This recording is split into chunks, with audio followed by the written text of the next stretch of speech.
The Sewol-ho ferry has arrived at its final destination of Mokpo almost 3 years after it sank in waters off Korea's southwestern coast, leaving 304 people dead. The vessel will soon undergo an investigation to find the exact cause of the disaster and hopefully recover the remains of the 9 bodies that are still unaccounted for. For the latest, let's go live to our Kim Min-ji, who's at Mokpo New Port, where the vessel has just docked. So, Min-ji, the Sewol-ho ferry has arrived in Mokpo sooner than expected. That's right, Daeun. I don't know if you can see behind me, but the semi-submersible carrying the Sewol-ho ferry is here at Mokpo New Port, arriving just about an hour ago.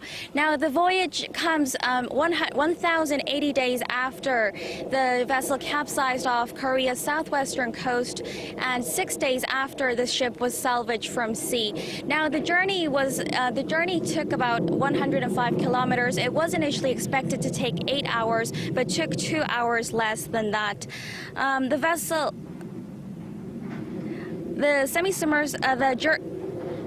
ferry was escorted by 5 maritime police patrol ships, and some of the relatives of the 9 missing passengers still unaccounted for followed on a barge ship behind.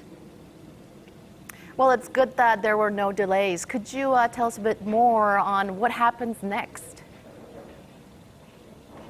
Sure. Now that the boat is here, over the next 3 days, the seawater and oil will have to be drained from inside the vessel, and the vessel will have to be detached from the semi-submersible. But it's expected to take some time because there are some 50 attachment sites securing the vessel onto the semi-submersible.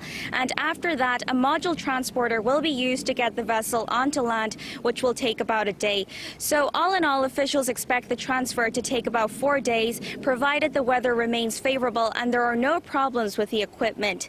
After that, the vessel will be disinfected and fumigated, which is expected to take about a week. And after that's complete, they will begin the search for the 9 missing bodies and an investigation into the exact cause of the sinking. The disaster left 304 people dead, most of them high school students, in April 2014. A special committee tasked with the investigation will work with the families of the missing to map out a search plan to find them. Back to you, Daeun.